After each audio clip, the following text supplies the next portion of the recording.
Hello, and welcome to our fifth lecture. This one is on civil rights. Last time we talked about civil liberties, and this time we're going to talk about civil rights. And although these two concepts often get sort of merged together in people's minds, they are actually different. There's a difference between civil liberties and civil rights. Explained it last time, but just to refresh, a civil right is something that's a right that is centered around equal treatment, something the government is obliged to protect. For example, voting is a right, whereas speech is a civil liberty. Talking about civil rights, the most important civil right of all is going to be the one I just mentioned, which is the right to vote. Talking about of course, discrimination is usually a restriction on civil rights, and I want to talk about two types of discrimination: public and private. Public discrimination is discrimination that, I should define discrimination first, I guess. This is the favoring of one person over another, usually on irrelevant grounds like race, sex, religion, etc. Two types of discrimination: public and private. Public discrimination is discrimination by some level of the government, whereas private discrimination is discrimination by private individuals or businesses. Public discrimination is easier to deal with typically because everybody pays taxes, right? So the government should treat everyone equally regardless of their race or religion or gender. Private discrimination is a little more difficult because people, as we talked about last time with civil liberties, owners of private property have the right, and people have the right to believe what they want. So you run into another right when it comes to private discrimination, and that would be property rights. If you want to ban people from your property for discriminatory reasons, you can do that. Typically, though, if you're a business that serves the public, you cannot. Now, Constitution and civil rights, originally in the Constitution, there was nothing in there about the government having a role in ensuring equality. But over time, that has changed. Most people today would say the greatest failure of the founding generation was failure to do something about equality, failure to do anything about slavery, rights of women, Native Americans, etc. Over the years, though, we have added several amendments to address this. The first would be the 13th Amendment, which ends slavery, the 14th Amendment, which guarantees equal protection of the law, the 15th Amendment, which makes it illegal to deny someone the right to vote based on race, the 19th Amendment, which grants women the right to vote. And by the 1950s and 1960s, legal discrimination against African Americans, women, and ethnic minorities officially ended, although certainly discrimination has continued since then. But segregation, restrictions on voting, things like that, have mostly gone away, although maybe they're making a comeback. What does equality mean? Well, two types of equality: equality of opportunity, equality of outcome. Equality of opportunity, this is the idea that every citizen has an equal chance to succeed in life. So, two babies born same day should have the same chance to succeed in life. Equality of outcome, this is achieved if results are comparable for all citizens regardless of race, gender, or national background. So if you look at Congress today, it's about a little over 20% female. If it was representative of the country as a whole, it should be about 50-50, right? Or you look at Fortune 500 CEOs, how many of them are women? Very small fraction. So if we had equality of outcome, then these things would be equal. Theoretically, if we achieve equality of opportunity, in other words, everyone has an equal chance to succeed in life, equality of outcome should follow eventually. And maybe, hopefully, we're moving more towards that.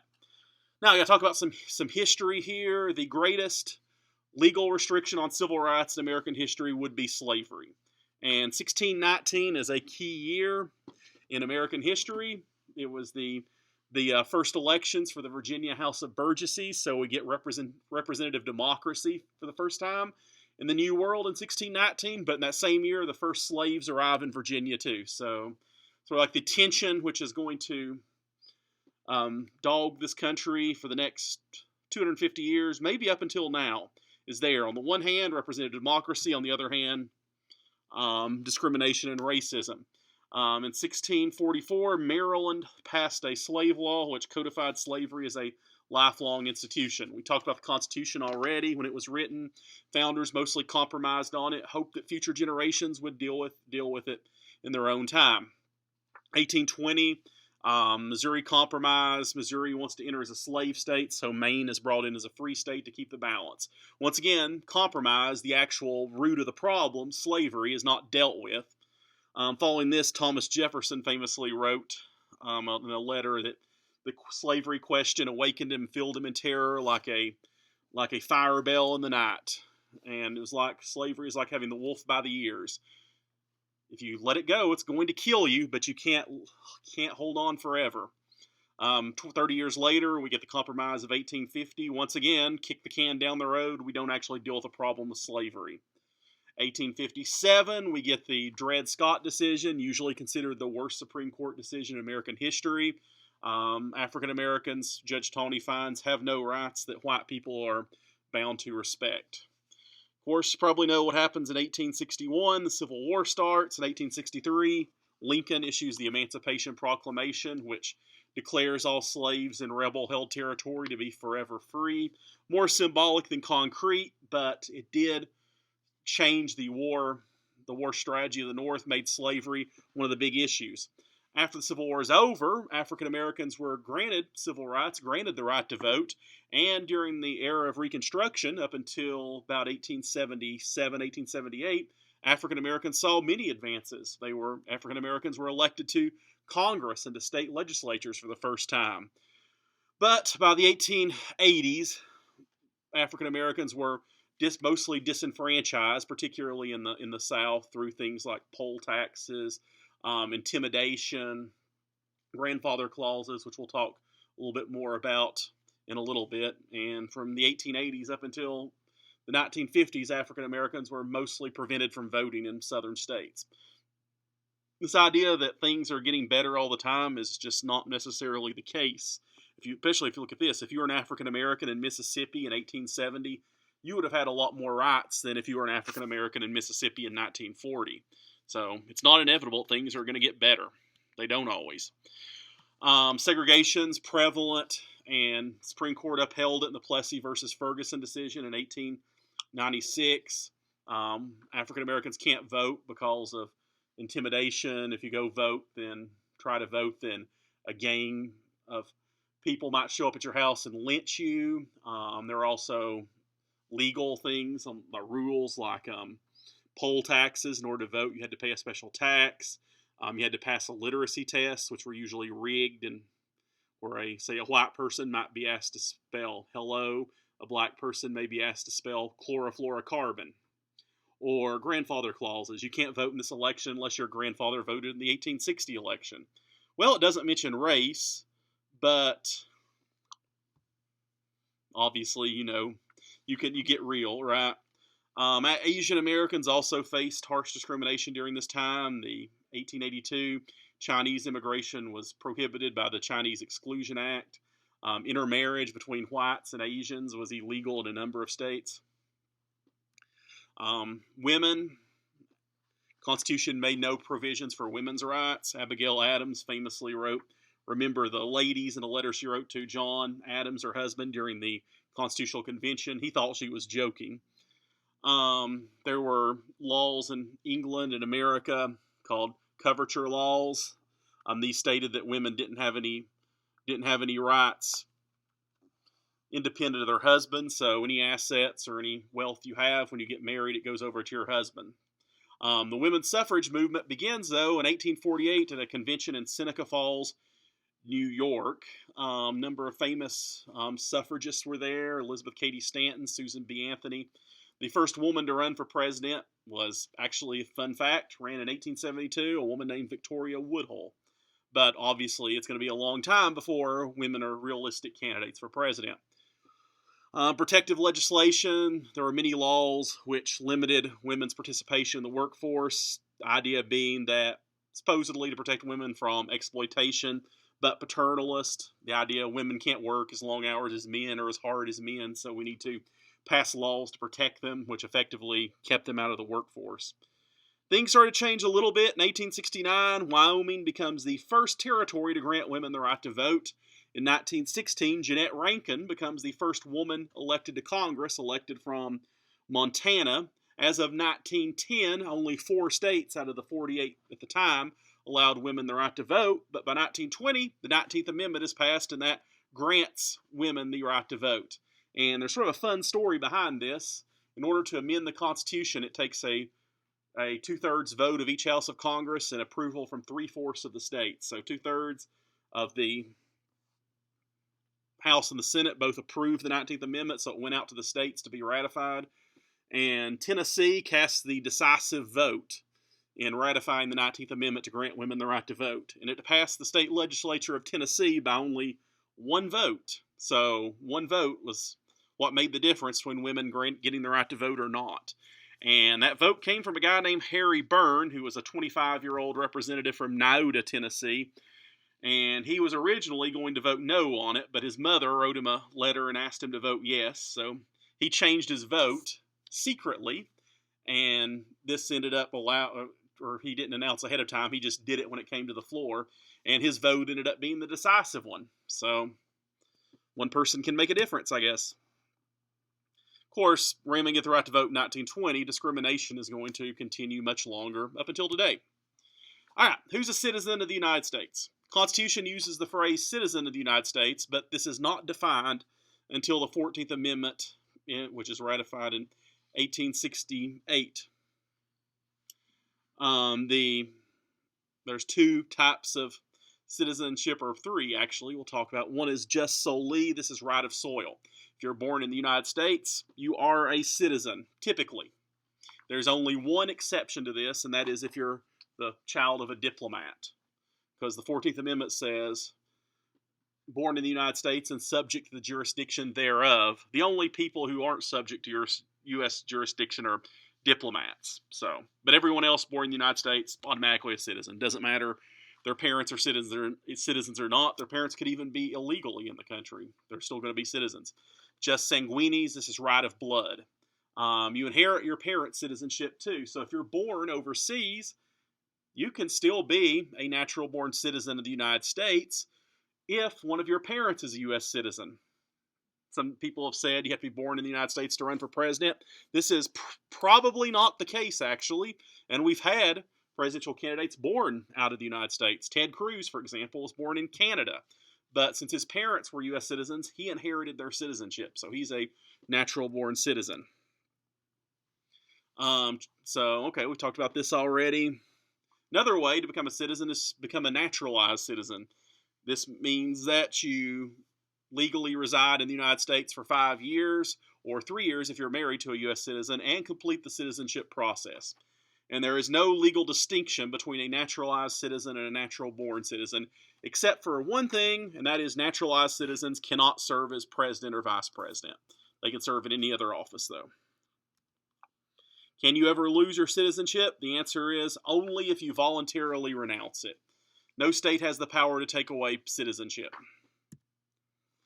All right, so federal equal protection during the Jim Crow era, the 1880s up until the 1950s, the federal government was pretty passive on this, basically let states do what they want, and many states had harsh segregation laws on the books. Whites and blacks couldn't go to the same schools, eat at the same restaurants, drink out of the same water fountains. If an African American was the victim of a crime, police wouldn't do anything. Actually, it's unfortunately pretty common that lynching was common, and lynch mobs would often have their pictures taken murdering people. Would you allow yourself to be photographed committing a crime that could get you the death penalty?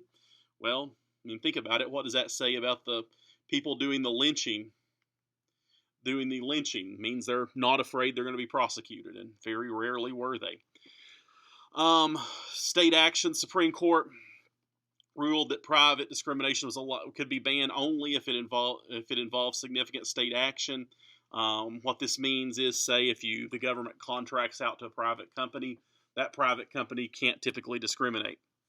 Things started to change, though, in the 1950s. The civil rights leaders had been petitioning Congress and the state legislatures and the presidents for decades at this point to pass civil rights legislation. And mostly they'd been ignored. So they decided to switch strategies and pursue a judicial strategy, suit. So the NAACP began suing over laws that are discriminatory. And this is going to lead to some precedents in the in Supreme Court decisions. Compelling interest tests are going to be used by the court in discrimination cases. Any law which there's 3 levels of scrutiny on discriminatory laws. The first is strict scrutiny. This is the toughest standard, and this is on laws alleged to discriminate based on race, ethnicity, religion, or status as an alien. Next is going to be heightened scrutiny, laws that's used on laws alleged to discriminate based on sex, and rational basis. This is used for general claims of discrimination. All right, so legal discrimination begins to end in the 1950s. 1954, Supreme Court rules that school segregation violates the Constitution. This is the Brown versus Board of Education case. Many schools resisted, and it would be decades before it was fully enforced. May not even be fully enforced today. This created unrest, and in Little Rock, Arkansas, President Eisenhower had to send the National Guard in to enforce integration. 1963, Governor George Wallace of Alabama stood at the door of the University of Alabama and threatened to refuse to allow African American students to enter the university. You may know this scene from Forrest Gump. The Montgomery bus boycott began in 1955 when Rosa Parks refused to give up her seat on a bus and go sit in the back. At the time, the rule was if a white person got on the bus, a black person had to give up their seat and go to the back of the bus. She refused to do it. This sparks the Montgomery bus boycott. And Reverend Martin Luther King from Georgia came to lead this, and this is where he comes to national prominence and becomes the leader of the civil rights movement. In the late 60s, the Loving versus Virginia case, 1967, struck down laws against interracial marriage. So, why did all these race-based laws and policies go away? Because people forced them to. This didn't just happen because the government decided to stop discriminating. It happened because civil rights leaders and citizens forced this to happen. So there were a number, of course, we talked about this already, private businesses are harder to deal with because you run into freedom of association rights and private property rights. The civil rights movement used a number of strategies to force change. One was sit-ins. This began in Greensboro, North Carolina, Woolworth store. Woolworth is like a drugstore that had a breakfast counter, and the policy at the time was that the breakfast counter would only serve white customers. So a group of African American students from a nearby college went in one morning, sat down at the breakfast counter, and asked to be served. The waitress on duty didn't really know what to do because this had never happened before, so she asked her manager how to handle this, and he didn't know what to do either, so he responded by just shutting down the breakfast counter for the day. So the next day, when they reopened, the students came back and did the same thing again. This would go, and they faced all kinds of, they had racial epithets thrown at them, they were physically assaulted, beaten, had things thrown at them, but they came back day after day after day. And ultimately, they forced change. This movement spread to Nashville and elsewhere, and within 6 months, whites-only lunch counters were abolished. Another thing was freedom rides into the South. These were civil rights workers would get on interstate buses and go into the deep South to register African Americans to vote. Usually when they got off the bus in places like Mississippi or Alabama, they were greeted by members of the Ku Klux Klan or groups like that who would often assault them and beat them. In fact, several of them were murdered. But ultimately, they did register thousands of African Americans to vote. Also, civil disobedience. What is civil disobedience? This was a concept which Henry David Thoreau first proposed. Gandhi in India would use this. This is the idea that if a law is unjust, you should openly disobey it and accept the consequences, because this will demonstrate how unjust the law actually is. So, for example, in Birmingham, Alabama, African Americans had a march there and had protests there against the racial policies in the city. And they peacefully demonstrated. Bull Connor, who was the police chief in Alabama, sprayed them with fire hoses and unleashed German shepherds on them and assaulted them.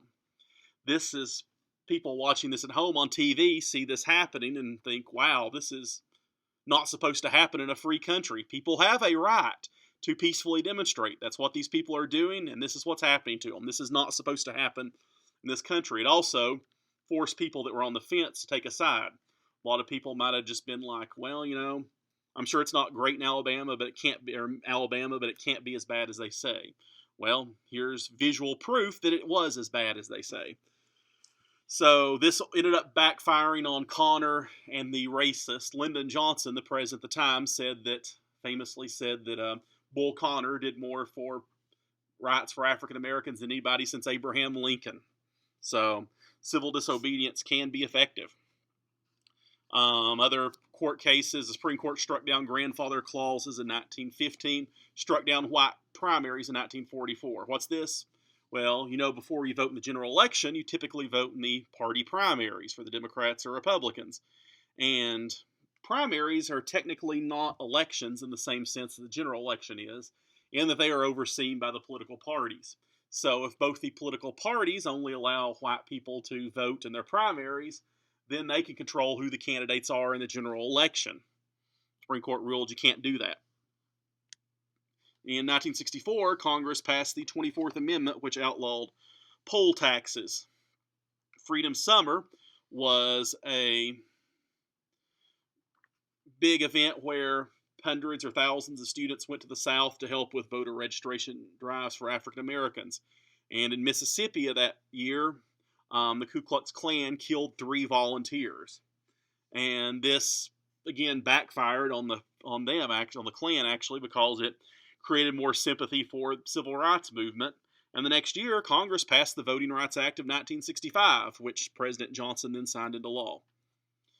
All right, talk about discrimination based on gender. 1963, Congress passed the Equal Pay Act, which states that employers can't pay different wages for the same work based on sex. Also in 1963, a book called The Feminine Mystique was published by Betty Friedan. And in this, she argues that women have a problem that men don't have, and that's lack of fulfillment in their lives. Because your track as a woman is typically go to high school, graduate high school, get married, start having kids, work at home, be a housewife. Some women enjoy this, many don't. And her argument is we're sort of forcing all women into this track, which may be right for some, but is not right for many.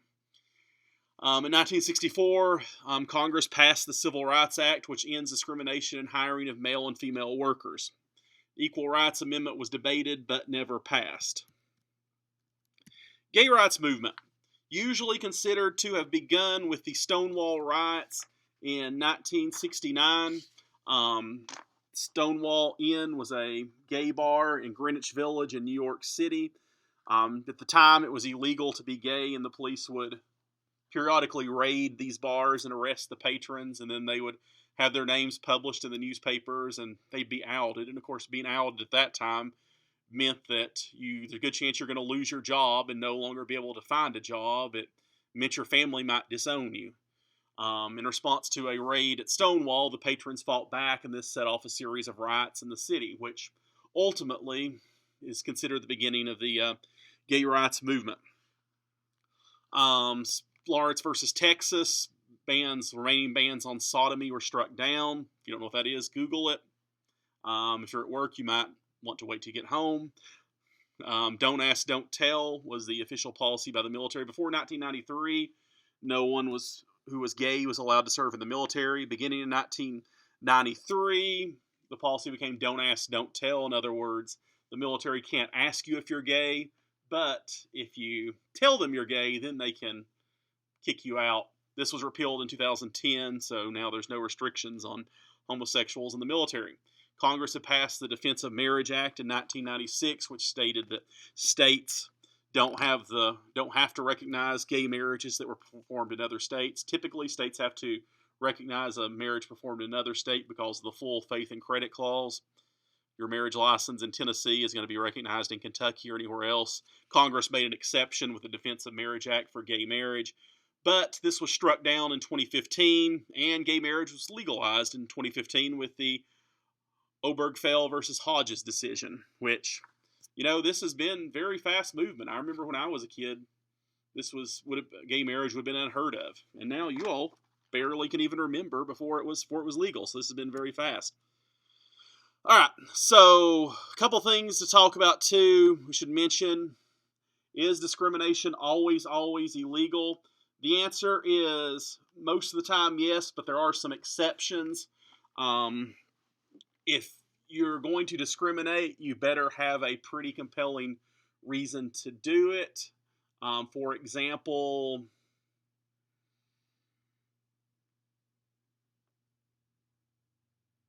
if, say, discrimination against the disabled is not allowed, reasonable accommodations are required. However, accommodations have to be reasonable. So if you are, say, in a wheelchair, can you be a firefighter? The answer is, unfortunately, probably not, which sucks and is unfair, but it's just not reasonable. It just can't be done. Can you work in a office somewhere? Yes. The only accommodation you would need would be maybe a ramp or elevator for steps, and that is a reasonable one. All right, affirmative action. We talk about this. Affirmative action, of course, is controversial. This is policies that grant racial or gender preferences in hiring, education, or contracting. The idea here is that women and minorities come in at disadvantages when applying for work or getting into schools. So affirmative action, the idea is to try to balance that out, to atone for that. Now, what do the courts have said? And you don't need me to tell you this is controversial. You can come up with your own view on it. But I'm going to tell you what the courts have said. 1978, the Bok case is sort of a key case dealing with affirmative action. Alan Paul Bok was an engineer, Marine, and NASA employee. Very, very strong resume. Decided he wanted to go back to school and become a doctor. So he applied to the University of California at Davis Medical School, but he was denied. At the time, the medical school had a policy of they only admitted 100 students per year, and they reserved 16 of those seats for minorities. The Supreme Court ruled in Bok's favor in 1978, striking down quotas, so you can't set aside 16 seats. But the decision did say that universities have the right to give preferences to minorities. So a year later, the Weber case, a guy named Brian Weber, who applied for a training program with this job but was rejected because in the program at the time gave preferences to African Americans. So he sued, case went to the Supreme Court, and this time the Supreme Court ruled against Weber, ruled that affirmative action was allowed. And it was also upheld in 2003, so the Supreme Court has found that it is allowed. Disabilities. It's estimated that about 1/5 of the population has some form of disability. It's probably also true that a majority of people at some point in their lives will be faced with a disability. In 1990, Congress passed the Americans with Disabilities Act, which bans discrimination against the disabled. Typically, as I said already, I got a little ahead of myself. What's required for a disabled person, someone with a disability, is a reasonable accommodation. Now, I think we already talked about that. Religious and racial profiling. African Americans in some jurisdictions are more likely to be pulled over than whites by law enforcement. This is not true everywhere. This doesn't mean that all cops are racist or anything like that, but the data indicates that African Americans, all things being equal, are more likely to be pulled over than whites. Why is that? I don't know. Post 9/11, Arabs and Muslims have been profiled more, especially in airports, so this is something to think about as well. Now, let's look to the future. While we have problems when it comes to race and gender in the United States, I think it's also fair to say that we've made a lot of progress. Things are a whole lot better today than they were 50 years ago. Now, what does that mean going forward? Does that mean that things are going to be better 50 years from now than they are today? Well, I hope so, but that's not necessarily the case. As we saw already, we have seen that things got better during Reconstruction, for instance, and then got worse. And actually, race relations in the United States are usually considered to have hit their lowest point about 1920. Even worse than what they had been during slavery. So there's nothing inevitable that says they're going to keep getting better. Things only get better if we make them better. And I'm going to go ahead and end the lecture there. As always, if you have any questions, please let me know. Otherwise, I will see you next time. Goodbye.